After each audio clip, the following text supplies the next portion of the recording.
Antonio is the founder and CEO of Vinous Publications. Now, you may know him as a wine critic, but he's so much more. He's an educator, historian, a researcher of wine, and as you can see today, a premier map maker. Antonio, along with his team, Alessandro Maghetti, and Brenna and James, have produced a series of maps starting in Italy, France, and now in Napa.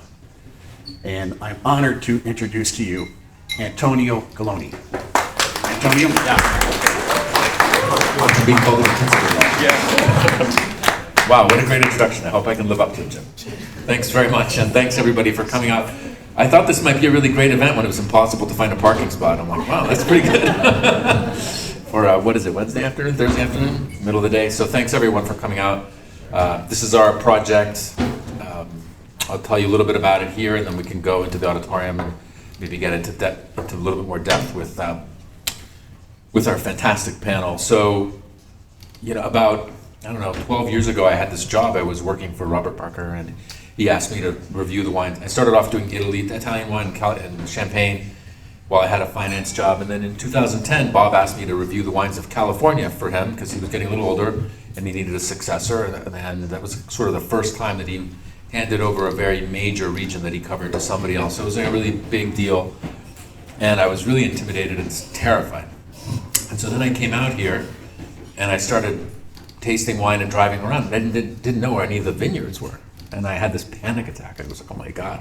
Because in most other parts of the world, the vineyards are at least labeled or the estates are labeled. So if you go to Bordeaux, you can see where Cheval Blanc is and Petrus and these places, and you may not be able to get in there, but you can at least start to put it in your mind, kind of where things are. In Burgundy, you can go get your picture taken in front of Montrachet if you want, or Romanée-Conti. You're not supposed to go into the vineyard and you may not be able to taste the wines, but you can at least form a picture of where things are.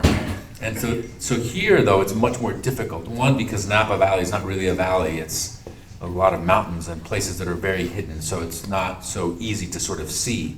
If you're in the north of Pauillac, and you're Coste d'Estrenelle or something, and you drive down, you can see Lafitte, you can see Mouton, you can see these places. Here, there's all sorts of places that are completely out of view. So this morning I was at Pritchard Hill. You can't really see that unless you know to drive up there. When we did the Oakville map, this very angry lady yelled at me and said she would call the cops because I was on a private road where Dalla Valle is. You're not supposed to be up there. So, a lot of Napa Valley, quote unquote, is not so easily viewable to the average person coming here. The average person here sees the tasting rooms on Highway 29 and the trail, and they sort of, that's Napa Valley. But Napa Valley is much more than that. So as I started driving around, I realized how little I knew. And then the 2011 vintage happened, and I was staying in St. Helena. I woke up in the morning, it was in the fall, and it's like all cloudy and rainy and foggy, and this is like, wow, this isn't Napa Valley. But that was Napa Valley in 2011 and during harvest. And then I had an appointment. I remember it was driving to Colgan in the morning, and you just get to a certain point, and you get above the fog line, and all of a sudden it's sunny and dry. I'm like, oh my God, what's just happened here? It's like you've opened this closet in this fairy tale. You're in a totally different place. And so I started to think a little bit about terroir, land, place. What does that mean? What's the influence of elevation? I was just in Pomerol a couple of weeks ago in Bordeaux. In Pomerol, the difference between the highest and the lowest place is like 50 centimeters. It's nothing. Here, Howell Mountain's 2,000 feet. It's like the role of elevation is very important in California wine, and it's very unimportant in other really important parts of the world. So elevation, exposure, all these things I started to think about, and I still didn't know where any of the vineyards were. So I thought maybe we should do some maps. And I started to talk about this a little bit with owners in the various trips that I had to taste wine for the Wine Advocate, and then when I launched my own publication, and they weren't very happy with this idea. I think they thought that, who is this guy, and he's going to try to rank the vineyards. That was never the intent. The intent was just to know where the hell you are, So about 2015, I reached out to Alessandro Masnaghetti. He's the premier cartographer for maps, for viticultural maps in the world. He's been doing this for about 30 years. He's done all the great Barolo and Barbaresco and Chianti Classico maps, and I thought this is the person I want to work with. We had done some mapping digitally, but it was pretty rudimentary, and I mean, it did get us some meetings with Google. It was pretty cool at Mountain View, but it was okay. It was like B level work. And I thought, we really wanted to do something elite and ambitious, so I decided to reach out to Alessandro, and I spent the day with him pitching him this project, and he agreed to work with us. So that was a really big deal, and that was 2015. And then in 2016, we did the first 6 maps of Napa Valley. And so the whole goal here is to map every vineyard in as much detail as possible. And so in 2016, we did the first set of maps in pairs. Pritchard Hill and Oakville were first, and then we did Stag's Leap and Yountville, and then we did Howell Mountain, and what was the next one? It's around here somewhere. No, St. Helena and Con Valley is one. That was in 2017, but basically we did 6 and 16 and 17. Then we did maps in Sonoma Valley and these other places. But the goal here was to do more than the standard vineyard map. So obviously the inspiration, you can see here, the inspiration here is the great maps of Burgundy that you see all over the place. And I thought California should have maps of that level, which are reference points. And this is the way people learn about wine. All great wines around the world are wines of place.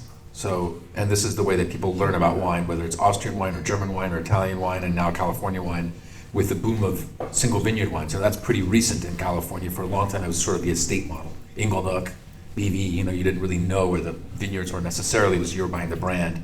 Then in the 90s, you started to have wines of a vineyard, Herb Lamb Vineyard and Dalla Valle and Screaming Eagle, and these are places, they're not just estates. So, and then, Andy Beckstoffer did a lot, obviously, to promote the idea of single vineyard wines, and now you're dealing with a lot of single vineyard wines, like, Farella, for example, and Haynes, and so on and so forth. So, I think that that's sort of the evolution for California wine, is wines of place, and obviously there's other regions where this is even more prevalent, right? I think about Sonoma, I think about Santa Barbara County, almost all wines are single vineyard wines. So I thought, well, let's do this, but I want to take it to the next level, which is that we want to do topographical. So you can see that a lot of these maps here will show you elevation colored in. It really gives you a sense. I mean, everybody here is from Cooomsbville, so I'm not going to give you the presentation on the caldera, but you can certainly see elevation depicted in color. That map just jumps off the page. You can really see that vineyard, its blocks, and then how it relates to the general AVA. So we've done a bunch of those single vineyard maps. And then there's the big Cooomsbville map that does show elevation and exposure of a lot of the main vineyards. So that's basically the project, and this is the 8th Napa Valley map that we've done. So there's 16 AVAs in Napa Valley, although as we started to update our St. Helena map, I learned that there's now supposed to be a Crystal Springs AVA, so I don't know how long that's going to take to happen. But 16, let's say now, AVAs, and the goal is to map them all, perhaps not all in this detail, and then turn it into a book. So that's the project. And if you have, where's Jim? I mean, when are we giving out the printed maps? We're giving them out Today, gave away my surprise. Oh, okay. All right. Well, Everyone's getting a map today. okay. Because when you open this map, the front looks, it's like a map. It's a map, and ours has elevation and 3D. But on the back, these are what I call a narrative map, because the back has a history of Cooomsbville, which I wrote talking to a lot of people in this room who answered all of my questions patiently, and I can't thank every single person, but everybody that I talked to is thanked on the back of the map. Hopefully I didn't leave anybody out. If I did, I'm really sorry, not intentional. But it's a history of Cooomsbville, a history of your region and its development, obviously from the eyes of an outsider, and with blurbs on the main estate, the main vineyards that are estate vineyards.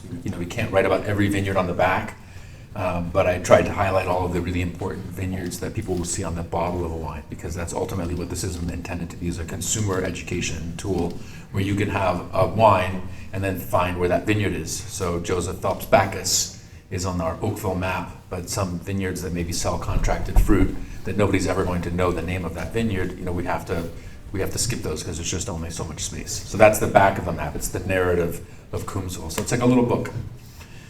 I don't know, what else? What else can I talk about? Anybody want to ask any questions or make any comments? Yeah. In all your experience, how is the Cooomsbville AVA different from maybe other AVAs in Napa Valley or even Europe? Well, I mean, this is sort of what I tried to capture on the back, that you have like here you can sort of see, I mean, one of the things that sort of struck me was how much light there is in a lot of these vineyards, because you don't have mountains on both sides of the AVA. You only have mountains really on one side of the AVA, and the other side is much more open. Whereas there's other parts of the Napa Valley where you can really feel the both sides, that you're sort of in between. Yeah, and that there's some mountains on both sides. In Cooomsbville, you don't really get that impression. You get that impression certainly here, but not here. So there's a feeling of luminosity that I think is pretty unique. Light, you know, but I think the most exciting thing is that it's not what we know, it's what we don't know. And because in, you know, a project like this, yes, it's our project, but it's done with the input of an enormous number of people who are experts in their area, like David Howell, the geologist, you know, who explained told me about how this volcano, then caldera, then inland lake was formed. And then there's all this other research that's just it's not even published yet by Paul Anamosa and his team. He's here, but it's you know, talks about the presence of diatoms in a lot of these soils that may have been misidentified in the past. But the unique part here is that these are believed to be freshwater diatoms. Whereas if you go to Santa Barbara County, like the Santa Rita Hills, they have diatomaceous earth too, but those are marine deposits. Those are compressed marine. If I'm wrong, somebody please correct me, because I'm kind of like on the edge of what I know anything about. But if you go to the Santa Rita Hills, there's these diatomaceous deposits too, but they're marine in origin. And in Cooomsbville, they're believed to be freshwater, so that's quite unique. So part of our map on the back takes this vineyard map with the soil study of USGS and the traces of the new research, which isn't even published yet. It's just a kind of a suggestion of where things are. So to me, what's exciting is what we don't know. And because this is a relatively new area from the point of view of being recognized as an AVA, you know, and I think that, I remember when I was talking to Paul Hobbs about when we went to see his ranch, he said, you know, I could have never bought this a few years later, because when I bought it, nobody really even cared about where Cooomsbville was. And he goes, today it would be impossible. He said the people up valley a lot of them didn't even bid on the property, didn't even know it was coming up for sale. You know, that wouldn't happen today. So I think rather than thinking of this as a conclusion, I think this is just the beginning of exploration, and I'm much more excited about the stuff that we don't know. Is there such a thing as a drainage classification? I mean, we classify everything else. Do we ever really classify drainage? Well, I don't know. That's way out of my area of expertise. I only know that this is a water deficient zone and one part of it, and that there's two main water basins. But somebody else can answer that much more succinctly than I can. Any other questions, comments? No one? Great. Well, thank you very much. Thank you, Jim, and thanks everyone for being here. I want to thank Antonio again. He's really done a good job of shining the spotlight on Cooomsbville, and he truly is an educator. His thirst for knowledge and his enthusiasm is infectious. So what we're going to do now is we're all going to fill up our glass, and then we're going to go into the theater for a presentation. Everyone's going to get your map. You know you're getting your map now. And then we're going to come back out for some more wine. So fill her up.